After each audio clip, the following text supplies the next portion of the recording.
Hey everybody, Edo here, and the good folks from The Plastic Hike, Carolina and Augusto, asked me to talk a little bit about Pencil First Games and nature and sustainability.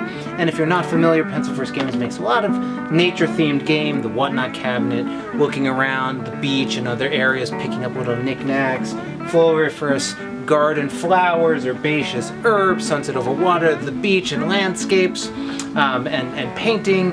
And it's a theme that's really a big part of what we do at Pencil First Games, and I think an important way and thing you can use to make people think about nature, participate in nature, and engage with it. Hi everyone, this is Brent Povis with Two Lanterns Games. We're so excited to be part of this project. When we heard what was going on, we knew that we wanted to support it.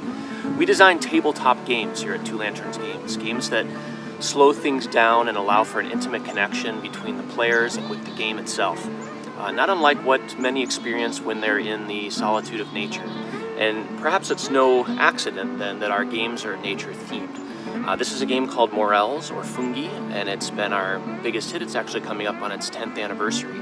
And it simulates a walk in the woods and foraging for mushrooms. And one of the greatest joys, I suppose, of this game project is the stories that we've heard from folks over the years who say they've connected with nature in a meaningful and unexpected way when playing the game and then going out into their own woods and spotting mushrooms, and how it's influenced their view of woods that were in their own backyards for many years. So I think that speaks to the power that various media can have in connecting people to the natural world around them. And once they begin to care about it and to develop a love for it, how much more likely are they to want to care for it and to protect it? And that's what makes us so excited about this immensely important mission, and we're just happy to be a part of it. Thank you so much.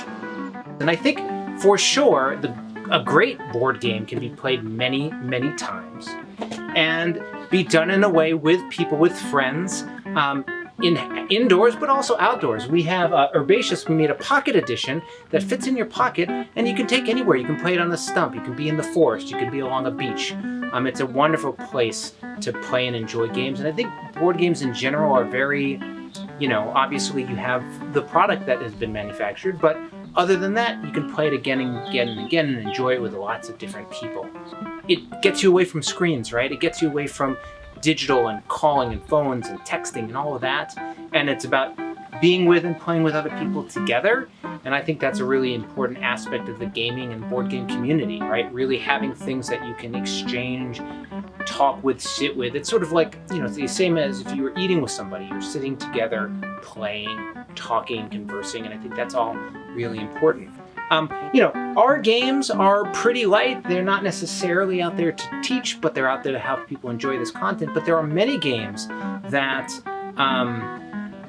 have you engage and play in a space where you're learning about species and extinction or climate change or evolution or a whole variety of nature and science topics and things for people to engage with and learn about. So a great game engages you, gets you thinking, and can help you learn and experience new things that are maybe far away or different.